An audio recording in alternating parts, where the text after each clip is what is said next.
The attorney slid the document across the mahogany table and didn't say a word. He didn't have to. Daryl Knight's face did everything. His eyes moved down the page once, then again, slower. The way a man reads something he cannot make himself believe. Every account, frozen. Every property, titled to a name he didn't recognize at first. Then he did recognize it. He had heard it his entire marriage. He had just never once looked it up. Cornell Capital Group.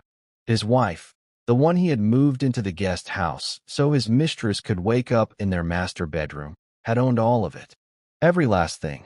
Since before he ever signed his name to a single page.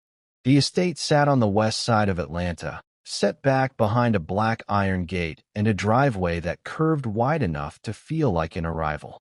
Mature oaks lined both sides, their branches meeting overhead in a canopy that made the approach feel almost ceremonial. The main house was all clean stone and tall glass, 3 stories, a wraparound terrace on the second floor, a back garden that Carla had designed herself from a sketch she drew on a legal pad 14 years ago.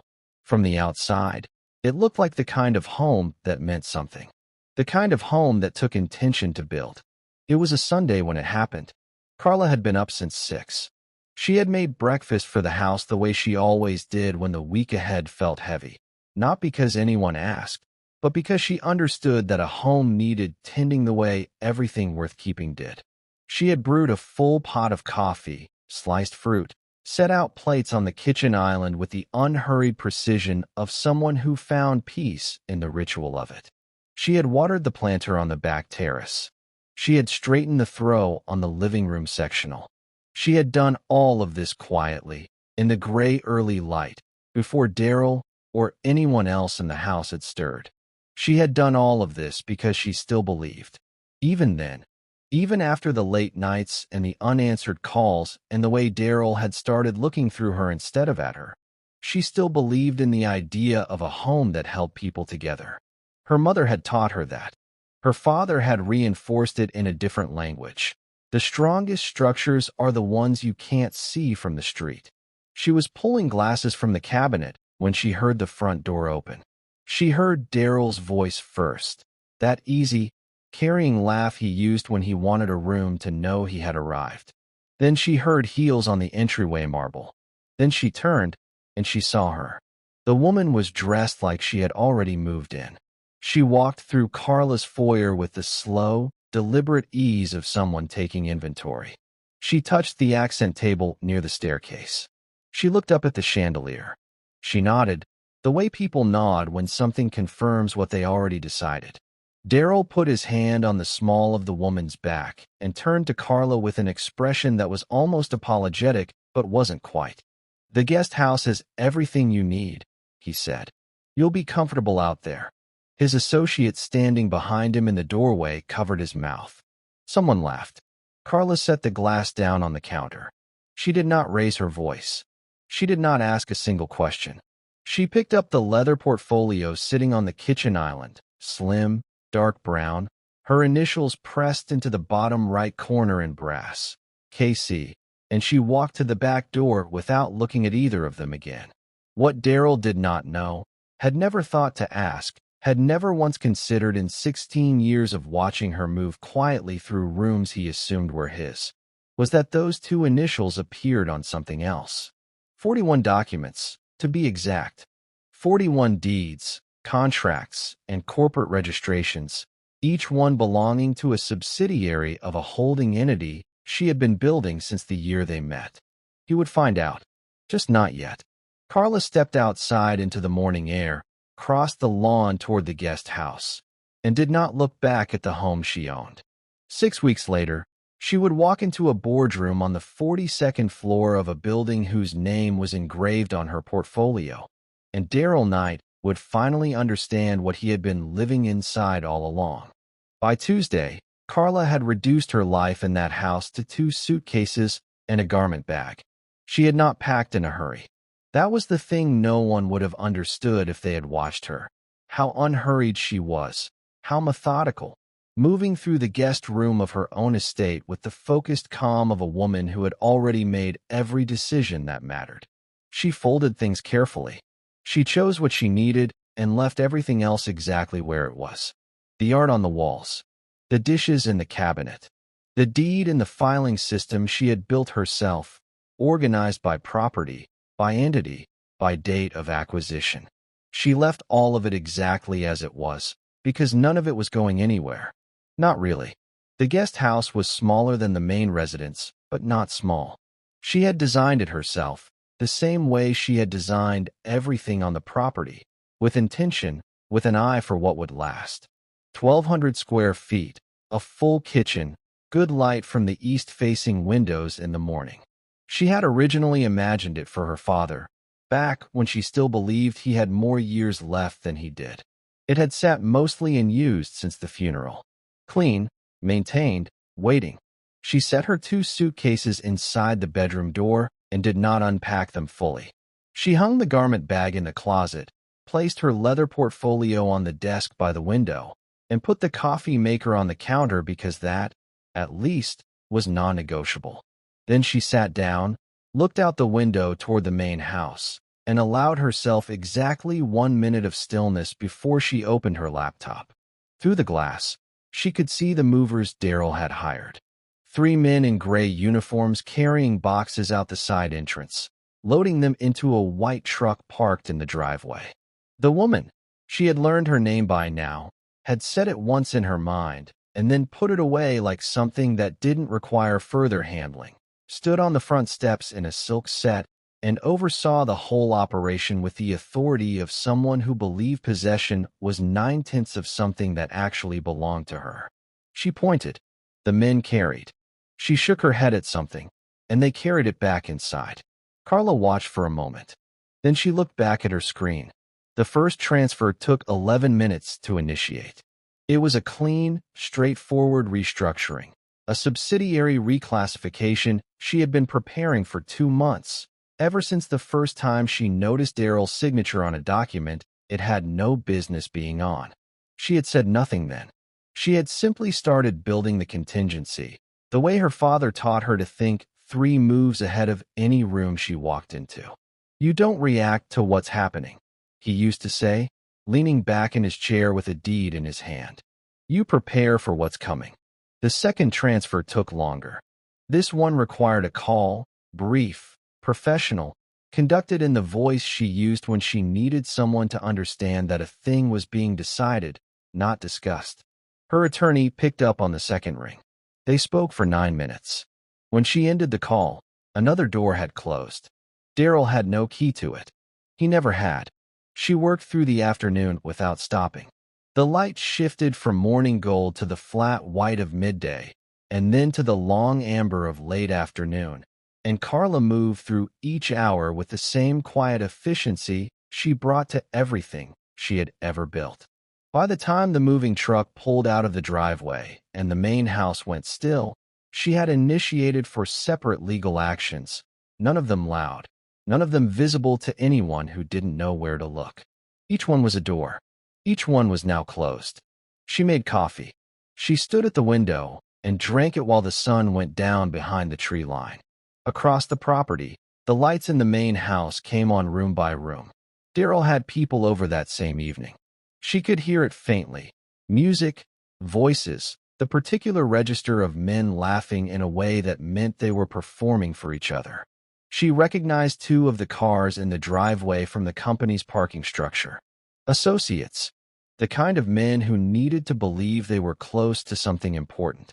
She had heard, through the ordinary channels of a shared life dissolving, that Daryl had been telling people the company was entering its next phase, that he had positioned himself to take it in a new direction, that the restructuring he'd been planning was almost complete. She had heard him use the word legacy twice in the same week, which told her everything she needed to know about how clearly he understood the situation he was actually in. He did not understand it at all. The company, its accounts, its contracts, its vendor relationships, its intellectual property, its 3 active development projects and the 2 in pre-approval, existed entirely within a structure that Carla had spent 16 years building around it like a frame around glass. Daryl's name appeared on the operational layer, the surface that people saw, the floor he stood on when he shook hands and accepted credit for things that had been engineered long before he arrived in any room. But the frame was hers. The foundation was hers. The entity that owned the entity that employed him was registered in her name alone, structured through Cornell Capital Group, and had been that way since the 3rd year of their marriage, when she quietly completed the legal architecture her father had helped her begin. He could plan his next phase. He could tell his associates whatever he needed them to believe. He could stand in her house and pour drinks and talk about legacy until the room believed every word of it. None of it changed the structure. None of it moved a single name on a single document. Carla rinsed her coffee cup, dried it, and placed it back on the shelf. She turned off the kitchen light and stood for a moment in the dark of the guest house, listening to the faint sound of his celebration carrying across the lawn. Then she went to bed. She had an early morning. There was still work to do. Her father's study smelled like cedar and old paper and the particular kind of ambition that doesn't announce itself. It was a narrow room at the back of the Macon house, lined floor to ceiling with shelves that held more filing boxes than books. The desk was heavy oak, scarred at the edges from decades of use, stacked with folders organized in a system only he fully understood, though he had been teaching Carla that system since she was old enough to sit still and pay attention, which, by his account, was around age 9. By 14, she had her own section of the shelf. A small one, but hers. It was a Saturday in October when he called her in and closed the door. She remembered the light, the way it came through the single window behind his chair in the late afternoon, cutting across the desk at an angle that made everything on it look significant. He had a deed box open in front of him, papers spread out in a loose arc, and he was studying something with the focused expression he wore when he wanted her to understand that what was about to happen was not casual. He didn't say anything for a moment. He let her sit down, let her look at what was on the desk, let her get oriented. That was his way. He never began a lesson by telling you what it was about. He believed you learned better when you arrived at the point yourself, with him walking just slightly ahead, holding the light. "What do you see?" he asked finally. She looked at the papers. Deeds, mostly. Property descriptions, legal descriptions, signature lines. She had seen enough of them by then to read the basic architecture of a document. "Property records," she said. "Whose names are on them?" She leaned forward and looked. His name. Her mother's name, on a few. A corporate entity she recognized. Knight Development. The small firm he had built through 2 recessions and 1 near bankruptcy that he referred to only as the Education. She told him what she saw. He nodded slowly. "Every name on a deed is a decision," he said. "People think it's paperwork. It's not. It's a declaration. It says, I was here. I built this. This belongs to me, and I can prove it." He tapped the desk once with 2 fingers, the way he did when he was moving toward the thing he actually wanted to say. The most dangerous position you can be in is to build something and have your name nowhere on it. You become a rumor, and rumors don't hold up in court. Carla was quiet. She had learned not to fill his pauses. He reached into the desk drawer and placed something in front of her. A portfolio, dark brown leather, slim and structured, the kind of thing that felt important just to hold. In the bottom right corner, pressed into the leather in small brass letters, KC. "That's yours," he said. "Start filling it." She picked it up, ran her thumb over the letters. "With what?" "With everything you build. Starting with your first piece of property, whenever that comes. Then the next one. Then whatever comes after that." He leaned back in his chair. "Slowly. Quietly. Completely. You don't have to tell anyone what's in it. You just have to make sure it's full." She asked him why quietly. She remembered asking that specifically. Why not loudly? Why not visibly? Why not let people see it being built so they understood what they were dealing with? He looked at her for a long moment before he answered. "Because the most dangerous person in any room," he said, "is the one nobody has bothered to measure." She bought her first property at 26. A commercial lot in South Atlanta, undervalued, overlooked, in a corridor that 3 separate analysts had written off as stalled. She had read all 3 reports. She had also read the infrastructure proposals sitting in the city planning office that none of those analysts had bothered to pull. She paid cash through an LLC she had structured herself with the help of a real estate attorney she had cold called after reading one of his published papers on asset protection. The deed had one name on it. Hers. She put the closing document in the portfolio. First page. By 30, she had 6 properties, 2 active LLCs, and a third entity she had established as a holding structure on the advice of the same attorney, who had by then become something closer to a mentor. By 32, she had met Daryl. He was charming in the way that certain men are charming, with an ease that made rooms rearrange themselves around him, a confidence that read, at first, as substance. She had believed in him genuinely. That part was true, and she had never tried to revise it. She had loved him, and she had wanted the marriage to be what she thought it was. But she had never stopped filling the portfolio. Her father had taught her that love and preparation were not in conflict. That building quietly was not a hedge against a relationship, but an act of self-respect, a refusal to make her security contingent on anyone else's choices. You can love someone completely, he had told her once, near the end, when he was already sick and saying the things he needed to make sure she heard, and still make sure your name is on what you built. Those 2 things don't cancel each other out. He died in the spring, 2 years into her marriage. She sat with him on the porch of the Macon house on the last good afternoon he had, and he asked her if the portfolio was filling up. She told him it was. He nodded the way he always nodded when something confirmed what he already knew, and he looked out at the yard, and he said, "Good girl," in a voice so quiet it was almost just breath. She had not cried in the study when she went back inside that evening to file the papers he'd left on his desk. She had organized them carefully, closed the boxes, turned off the light. She had gone home to Atlanta and opened her laptop and worked until midnight. The portfolio had kept filling. It never stopped.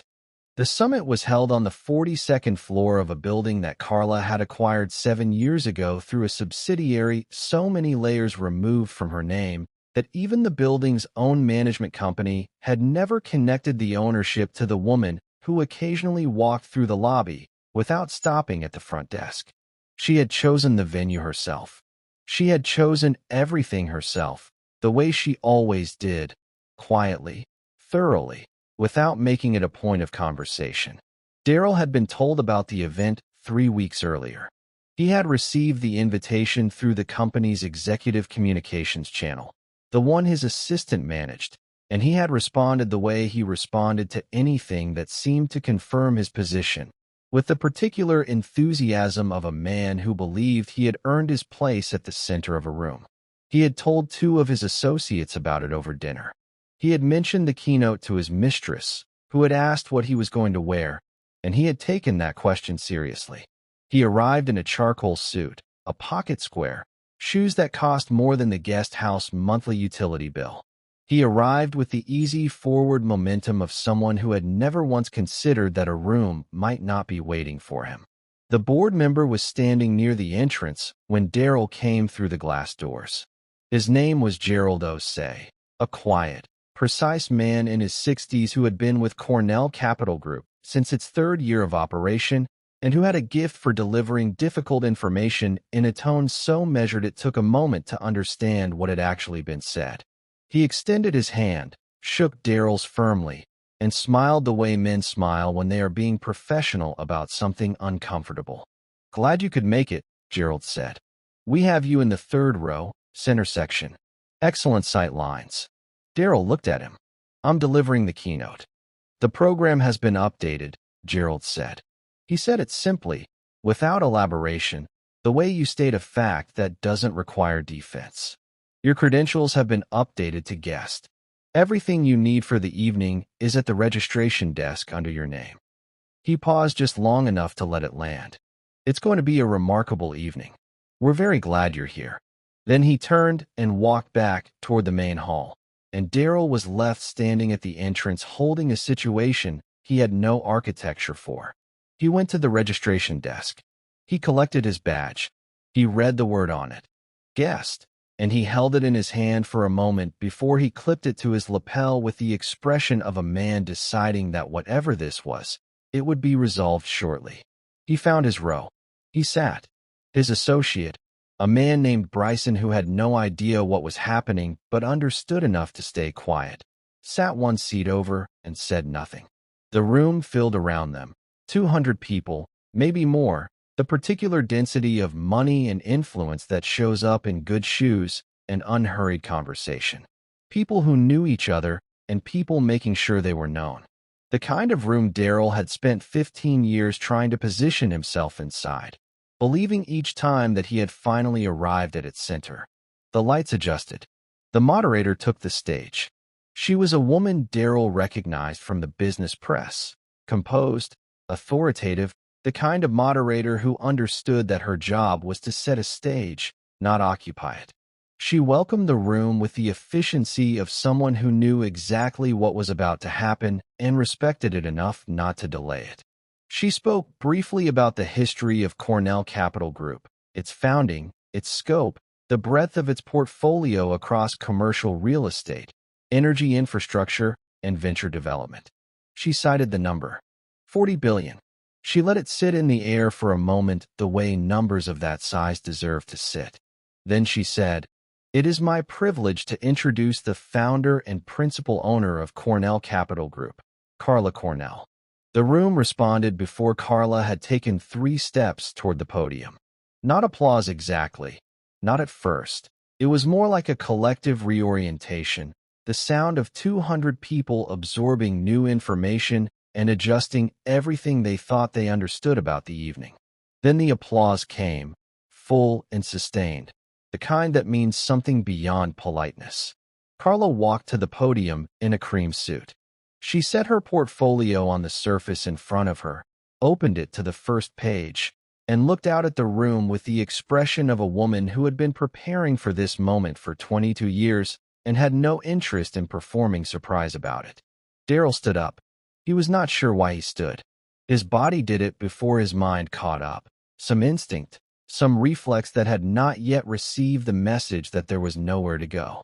He stood and he looked at his wife at the podium, and he saw, perhaps for the first time with any clarity, what he had been living inside. Not beside, inside.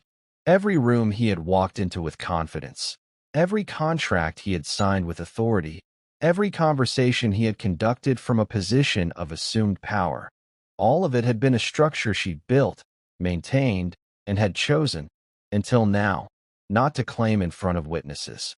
He sat down. Bryson did not look at him. No one looked at him.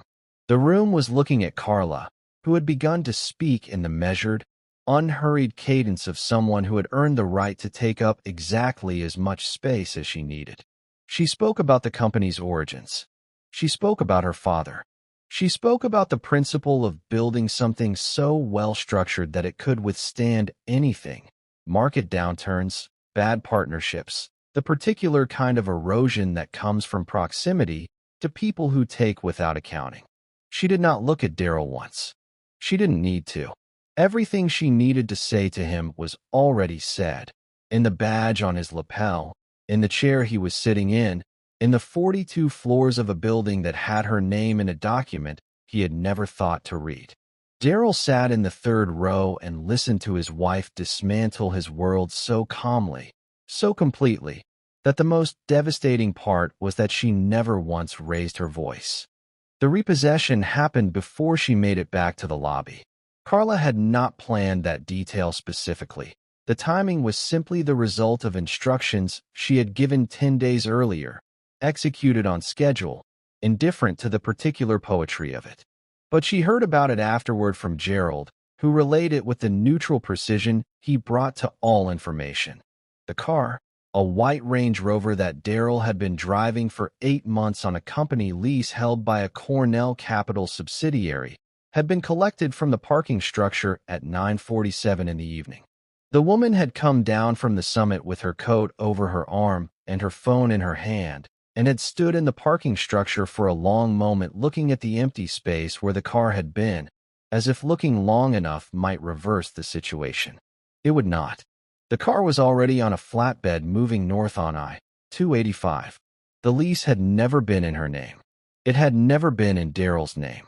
It existed within a fleet agreement tied to the company's operational account, and as of 72 hours prior to the summit, that account had been restructured in a way that left Daryl Knight's access credentials returning a single, quiet, definitive word: invalid.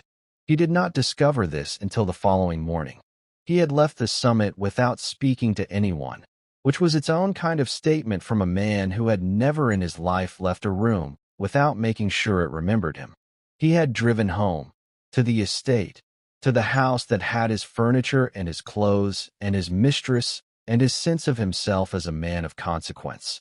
And he had poured a drink and sat in the living room and told himself that whatever had happened that evening was something that could be addressed. A misunderstanding, a legal matter, something his attorney could untangle by Monday. His attorney did not answer on Saturday morning. He tried twice, got voicemail both times, and told himself the man was at his kid's soccer game or something equally ordinary. He tried Bryson next. The call connected and then, after 2 seconds, disconnected in the particular way that means someone looked at the screen and made a decision. He tried 2 more associates. One sent a text that said "can't talk right now" and then went quiet. The other did not respond at all. By noon, the pattern was clear enough that even optimism couldn't soften it. The people who had built their professional proximity to Daryl Knight on the assumption that he was adjacent to something valuable had spent the night doing the math that the summit had forced them to do, and the math had come back with an answer none of them wanted to be near. He was not adjacent to the asset. He had never been the asset. The asset was the woman he had moved into the guest house, and the asset had just introduced herself to 200 of the most connected people in Atlanta's investment community. The call stopped coming in around 2 in the afternoon. He discovered the accounts the hard way. Online, alone, sitting at the kitchen island with his laptop open and a half-eaten plate of food going cold beside him. The company's operational portal returned an access error. The corporate card declined on a grocery order. The secondary account, the one he had been using for the last 4 months to fund the development project he had been structuring with his mistress as the silent beneficiary, returned a balance of 0 and a status notation he had to read 3 times before he understood it. Account closed. Assets transferred per holding entity directive. He sat very still for a long time after that. The woman came downstairs around 3 and asked what was happening. He told her he was handling it. She asked what that meant. He said it again. "I'm handling it," in the tone men use when they want a question to stop existing, and she looked at him with an expression that was the first honest thing he had seen on her face in months. It was not anger. It was the look of someone recalculating, which was worse. She left on Sunday morning. He did not ask where she was going. He stood at the window and watched her load 2 bags into a car that belonged to her and was therefore, notably, still there. By Sunday evening, the estate itself became the issue. The property manager, not the one Daryl had hired, but the one who had always quietly held the actual management contract through a Cornell Capital subsidiary, arrived at the gate with a document and the kind of professional composure that comes from being asked to do something uncomfortable by someone who signs your contract. He was courteous. He was thorough. He explained, in the careful language of someone who had been briefed by a very good attorney, that the residential property was titled to Cornell Capital Group, that the occupancy arrangement previously extended to Daryl Knight had been formally revoked, and that he had 72 hours to collect his personal belongings before the locks were rescheduled. He signed for the notice without saying anything. He was not sure there was anything to say. By Monday evening, Daryl Knight was in a hotel room 11 miles outside the perimeter. Mid-range, clean, the kind of place with a coffee maker bolted to the dresser and a window that looked out onto a parking lot. He had 2 bags, his laptop, and a phone that had gone so quiet he had checked the settings twice to confirm it was still working. It was working. The world had simply stopped calling. He sat on the edge of the bed and turned a business card over in his hand. He had pulled it from the summit materials. The small, heavy stock card they had placed at every seat, cream-colored, clean typography, nothing excessive. Cornell Capital Group. He had held it for 2 days without putting it down, the way you hold something that keeps explaining a thing you still can't fully accept. 16 years. He had spent 16 years in rooms she built, driving cars she owned, running a company that existed inside a structure she had designed before he ever signed his name to anything. He had never once looked it up. He set the card on the nightstand, lay back on the bed, and stared at the ceiling of a room that belonged to no one he knew. She left Atlanta on a Wednesday morning, early enough that the city was still in that brief, quiet state before it remembered itself, before the highways filled and the noise resumed, and everyone got back to the business of wanting things loudly. She took the surface streets to the on-ramp deliberately, unhurried, the way she had been doing everything since the summit. There was no urgency left to perform. The work was done. What remained now was simply living inside what she had built, and that was something she intended to do at her own pace. She stopped for coffee 40 minutes south of the city, at a gas station off the exit that had a small attached diner she had been stopping at since law school. The same woman had worked the counter for as long as Carla could remember. Older now, hair fully gray, the kind of face that has settled into a permanent expression of pleasant practicality. She poured the coffee without being asked, the way you pour coffee for someone who has been coming in for 20 years, and she slid a small wax paper bag across the counter with it. "Biscuit," she said. "You look like you've had a week." Carla laughed. A real one, unguarded, the kind that comes when something catches you before you can compose yourself. "I have," she said, "but it was a good one." She sat at the counter for 15 minutes and drank her coffee slowly and did not look at her phone. Back in the car, she called her sister. Renee answered on the first ring, which meant she had been waiting, which meant she already knew most of it. Renee always knew most of it, through the particular channels of a close family that communicates in partial sentences and filled in silences. They talked for 40 miles. Renee laughed at the part about the parking structure. She said, "I told you at least 3 times. Not meanly, but with the deep satisfaction of a woman who had been watching her sister absorb things patiently for years and had always believed in what the patience was for. By the time they said goodbye, Carla had the window down, the Georgia air coming through warm and green and smelling like pine and red dirt and something she didn't have a word for except home. The Macon property sat on 2 acres at the end of a road that turned to gravel for the last quarter mile. Her father had bought it when Carla was 4, added to it twice, and spent 30 years tending it with the same methodical care he brought to everything he built. After he died, Carla had spent 18 months restoring it, the porch boards, the roof, the kitchen, the study with its cedar shelves, not to change it, but to preserve it exactly as it deserved to be preserved. The deed had transferred to her name as part of the estate. She had filed it herself. She had placed the copy in the portfolio without ceremony, simply added it to the record, one more page in a document that was never really about money and had always been about something harder to name. She turned onto the gravel road and felt her shoulders drop in a way they hadn't in weeks. Her sister's daughter was on the porch when she pulled up. Mia, 10 years old, long-legged and serious in the particular way of children who pay attention to more than adults realize. She was sitting on the porch steps with a book open in her lap, but she put it down when she heard the car, and she came down the steps with the easy, unself-conscious affection of a child who has not yet learned to modulate how happy she is to see someone. Carla held on for a moment longer than usual.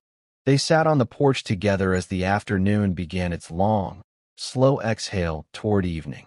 The light came through the trees at the angle Carla had been seeing in her memory for months. The specific gold of a Georgia late afternoon, the way it made everything look considered, like the day had been arranged rather than simply elapsed. She had a glass of sweet tea. Mia had resumed her spot on the steps. But she kept looking at the portfolio sitting in Carla's lap with the open curiosity of someone who has decided to ask, but is choosing her moment. She chose it after a while. "What's in that?" Carla looked down at the portfolio. The leather had softened over the years, the brass letters of her initials worn smooth from handling. She ran her thumb over them the way she had the first day her father placed it in her hands, 22 years ago, in a study that still smelled like cedar and old paper just through the door behind them. She opened it. She turned to the first page, the first deed, the one her father had walked her through when she was 26, the commercial lot in South Atlanta that had tripled in value inside for years. She held it out so Mia could see it. The girl leaned forward and studied it with the seriousness she brought to things that felt important even when she wasn't entirely sure why. "That's the first thing I ever built," Carla said. "Your grandfather helped me file it." Mia looked at the name on the document. "That's you." "That's me." The girl was quiet for a moment, thinking, "How come you put your name on it?" Carla looked at her for a moment before she answered. The sun was moving toward the tree line, the light going amber and long across the yard, and somewhere in the distance a bird was doing the thing birds do in the early evening when the heat begins to lift. "Because I built it," she said. "That's the whole rule. Build it quietly. Sign your name clearly. And never, not once, let someone else decide what you're worth." Mia looked at the deed for another moment, then back at Carla, and nodded with the gravity of someone filing something away in a place she intends to keep. Carla closed the portfolio. The Georgia sun went down slow and generous, the way it always had, the way it always would, over land that had her name on it, and her father's memory in it, and every quiet year of her life built into the grain of its porch boards. She did not think about Atlanta. She did not think about Daryl or the hotel room or the phone that had gone quiet. She thought about nothing that wasn't right in front of her. Carla Cornell sat on her father's porch in the last of the evening light, and for the first time in longer than she could easily measure, she was exactly where she belonged.